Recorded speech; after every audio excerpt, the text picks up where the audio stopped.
Hello everyone, कैसे हैं आप लोग। आई होप आप लोग अच्छे होंगे। क्रैक जी नीट में आप सभी का स्वागत है। चलिए क्वेश्चन स्टार्ट करते हैं। क्वेश्चन क्या कह रहा है, consider the situation as shown in the figure. The block rotates with the bowl without slipping.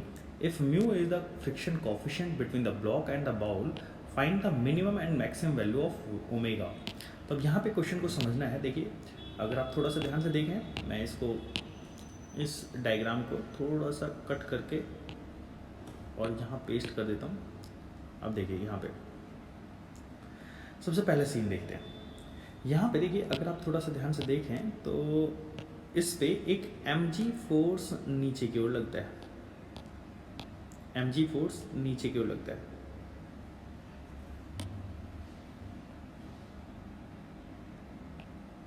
इसमें नॉर्मल फोर्स यहाँ लगेगा। क्लियर। अब देखिए, इस नॉर्मल फोर्स का एक कंपोनेंट वर्टिकल डायरेक्शन में लगेगा, एक कंपोनेंट सेंटर की तरफ लगेगा। एन साइन थीटा, ये वाला एंगल थीटा होगा, इस वजह से ये वाला नॉर्मल का एक कंपोनेंट वर्टिकल डायरेक्शन में, एक हॉरिजॉन्टल डायरेक्शन में। ठीक है। अब देखिए, मैंने माना कि भाई इस ओमेगा पे लेट ओमेगा हमने इस तरीके से रखा ताकि ये ओमेगा मैक्सिमम ओमेगा मैं मान के चल रहा हूँ, ताकि स्लिपिंग ना हो। ठीक है। मैक्सिमम ओमेगा के लिए ये ब्लॉक के पास टेंडेंसी, अगर आप बहुत ज़्यादा तेज़ी से घुमाओगे इस बाउल को तो ये जो पार्टिकल ऊपर जाने की टेंडेंसी रखेगा। जब ऊपर जाने की टेंडेंसी रखेगा तो इस पर जो फ्रिक्शन फोर्स है वो नीचे की डायरेक्शन में लगेगा। और वो फ्रिक्शन फोर्स कैसे लगेगा वो चीज़ मैं बताता हूँ आपको। ये हमारा फ्रिक्शन फोर्स इसके ऊपर नीचे की ओर लगेगा। ठीक है। मैं इसको दोबारा से बना देता हूँ। ये हमारा फ्रिक्शन फोर्स इसके ऊपर नीचे की ओर लगेगा, ये फ्रिक्शन फोर्स। ठीक है। इस फ्रिक्शन का एक कंपोनेंट होगा जो कि सेंटर की तरफ लगेगा, और दूसरा कंपोनेंट जो होगा वो एक से फ्रिक्शन फोर्स इधर लगा दिया और एक फ्रिक्शन फोर्स मैंने ये लगा दिया। क्लियर। अब देखिए, इस चीज़ को समझते हैं। अगर आप थोड़ा सा ध्यान से देखें तो मैंने ये 4 लाइनें ड्रॉ कर ली ताकि हम लोग एंगल को डिफाइन कर सके, फ्रिक्शन फोर्स के कौन सा कंपोनेंट किस डायरेक्शन में लग रहा है। ठीक है। अब देखिए, अगर आप थोड़ा सा ध्यान से देखें तो इंक्लाइंड प्लेन कुछ ये इस तरीके का बन रहा है। मतलब कि ये वाला एंगल जो है, ये वाला जो एंगल है, ये वाला एंगल थीटा है। अगर ये वाला एंगल थीटा है तो ये वाला एंगल थीटा होगा, ये वाला एंगल थीटा होगा और ये वाला एंगल थीटा होगा। अब देखिए, हमारा जो फ्रिक्शन फोर्स है वो कुछ इस डायरेक्शन में लग रहा है, वो फ्रिक्शन फोर्स इस डायरेक्शन में लगेगा। फ्रिक्शन फोर्स अगर इस डायरेक्शन में लग रहा है, फ्रिक्शन फोर्स इस डायरेक्शन में लग रहा है, तो फ्रिक्शन का एक कंपोनेंट जो होगा वो इस डायरेक्शन में लगेगा। Friction F R cos theta और friction F R sine theta, F R sine theta. अब देखिए, ये हो जाएगा फ्रिक्शन का F R cos theta, F R का साइन थीटा। क्लियर। अब देखिए, यहाँ पे हम बैलेंस करेंगे इन दोनों को। अगर आप थोड़ा सा ध्यान से देखें, क्योंकि ये ब्लॉक रुका हुआ है तो ऊपर वाले जो फोर्सेज हैं एन कॉस थीटा जो है वो बैलेंस करेगा M G plus F R sine theta को। तो यहाँ पे मैं लिख सकता हूँ N cos theta is equal to M G plus F R sine theta. Equation number 1। दूसरी इक्वेशन की बात करते हैं, ये इक्वेशन नंबर 1। और दूसरी इक्वेशन की बात करते हैं, N sine theta plus F R cos theta that is equal to M omega square into R. R की वैल्यू कितनी होगी अभी देखते हैं। ये हमारे पास एक राइट एंगल ट्रायंगल है। ठीक। ये वाली जो साइड है, ये यहाँ से यहाँ तक की जो साइड है वो कैपिटल आर है। ये वाला एंगल थीटा, अगर ये वाला आर तो ये वाला साइड जो हो जाएगा आर कॉस थीटा हो जाएगा, सामने वाली साइड। ठीक है ना, ये वाली साइड आर कॉस थीटा। ठीक है। M omega square R cos theta. ठीक। ये हमारा रेडियस हो जाएगा। क्लियर। अब देखिए, इस चीज़ को हमें फर्दर सॉल्व करना है। ठीक है। अब देखिए, यहाँ पे बोला गया है कि mu is the coefficient of friction, तो म्यू की वैल्यू हम लोग यहाँ पे पुट करेंगे। यहाँ पे देखिए, N sine theta plus mu into N cos theta is equal to M omega square R cos theta. इसके अलावा N cos theta minus mu N sine theta that is equal to M G. Equation number 1.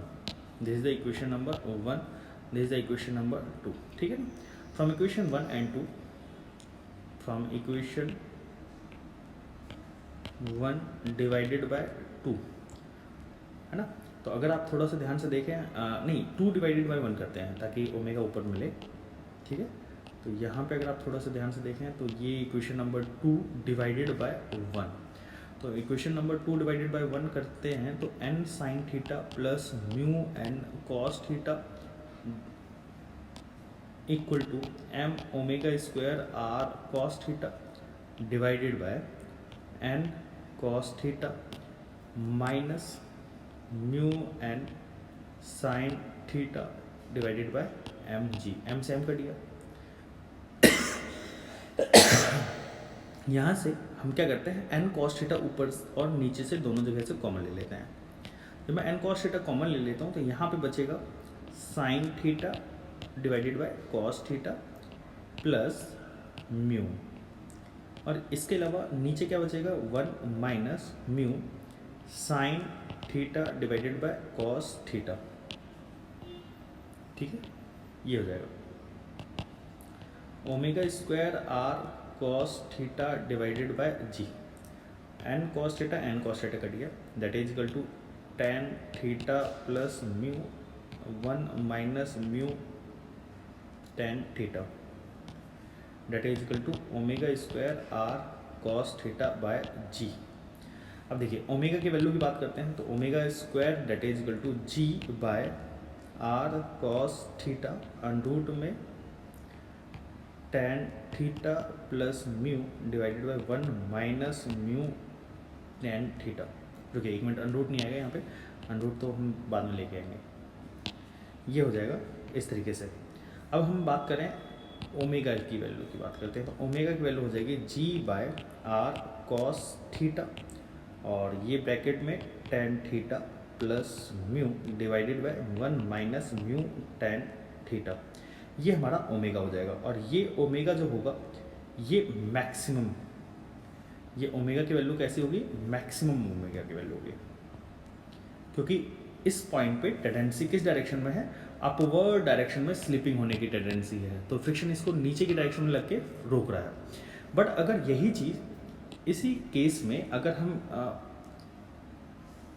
Friction force, इस case में अगर if omega is less than fix value so that slipping tendency is in the downward direction.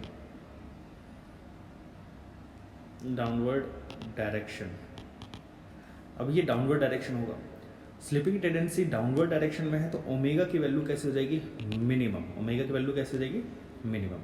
ठीक. अब इस चीज़ को समझते हैं. उस कंडीशन में फ्रिक्शन किधर लग रहा होगा, अपवर्ड डायरेक्शन में लग रहा होगा. मैं यहाँ पे आपको बता देता हूँ, इसका मैं डायग्राम कॉपी कर लेता हूँ. चलो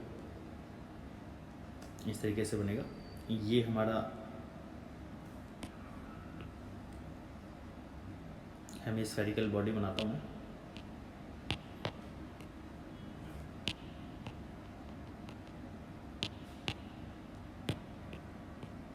ठीक है, इस तरीके का रहेगा. ठीक है. अब देखिए यहाँ पे अगर एक स्मॉल एम मास की बात करें, ठीक, स्मॉल एम मास के ब्लॉक की बात करते हैं तो यहाँ पे एक नॉर्मल फोर्स इस डायरेक्शन में लगेगा, mg फोर्स नीचे लगेगा. ठीक है. और अभी ये ओमेगा जो है इसका बहुत ही कम है ताकि स्लिपिंग इसकी डाउनवर्ड होने की टेंडेंसी है इसके पास. तो उस कंडीशन में क्या होगा, इसके पास दो मैं कंपोनेंट कर लेता हूँ. इसका एक कंपोनेंट हो जाएगा ऊपर की ओर n cos थीटा और एक कंपोनेंट हो जाएगा n sin थीटा. इसमें ब्लॉक के पास टेंडेंसी अपवर्ड डायरेक्शन में, ब्लॉक के पास डाउनवर्ड डायरेक्शन में मूव करने की टेंडेंसी है. ओमेगा कम है इसका, है ना, फिक्स वैल्यू से. तो उस कंडीशन में ये ब्लॉक के पास टेंडेंसी नीचे जाने की होगी, तो फ्रिक्शन फोर्स इसके ऊपर अपवर्ड डायरेक्शन में लग रहा होगा, इस तरीके से फ्रिक्शन फोर्स लग रहा होगा। इस फ्रिक्शन का एक कंपोनेंट यहाँ पे एक थीटा एंगल और ये लग रहा होगा, इस फ्रिक्शन का एक कंपोनेंट इधर होगा, एक कंपोनेंट ऊपर होगा। इस फ्रिक्शन का एक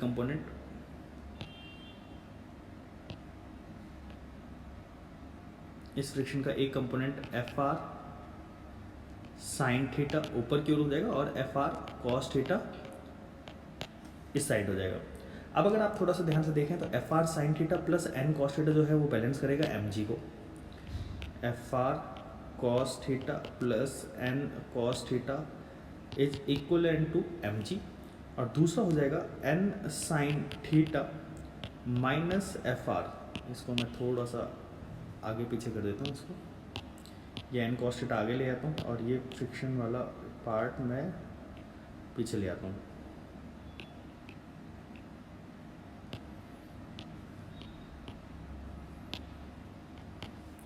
N sine theta minus F R cos theta is equal to M omega square into R, और आर की वैल्यू कितनी होगी यहाँ पे capital R cos theta. Equation 1, equation 3 और इक्वेशन 4। जब आप इन दोनों इक्वेशन को सॉल्व करोगे तो जो ओमेगा की वैल्यू आ जाएगी वो आ जाएगी जहाँ पे ये नेगेटिव साइन है, जहाँ पे ये पॉजिटिव साइन है वहाँ नेगेटिव आ जाएगा, और जहाँ पे ये नेगेटिव साइन है वहाँ पॉजिटिव साइन आ जाएगा। तो अंडरूट में G by R cos theta, under root में नहीं ब्रैकेट में टेन थीटा माइनस म्यू और divided by 1 plus mu tan theta. तो ये हमारा जो ओमेगा आएगा ये ओमेगा मिनिमम ओमेगा होगा। तो आई होप आप लोगों को ये क्वेश्चन समझ में आया होगा। ऐसे वीडियो लेक्चर्स देखने के लिए आप हमारे चैनल को जरूर सब्सक्राइब करिएगा और बेल आइकन को प्रेस करना मत भूलिएगा, ताकि जो भी लेटेस्ट लेक्चर हो आप लोगों के पास सबसे पहले पहुंच सके। अच्छा, एक और चीज़ यहाँ पे ध्यान रखिएगा, ओमेगा की वैल्यू जो है ओमेगा मिनिमम से लेके ओमेगा मैक्सिमम के बीच में लाई करेगी, तभी ये ब्लॉक जो है स्टेशनरी रहेगा। ठीक है,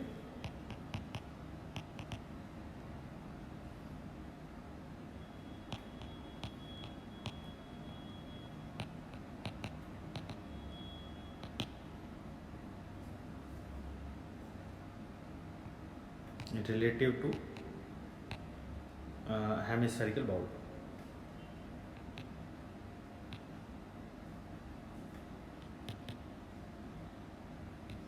ठीक है।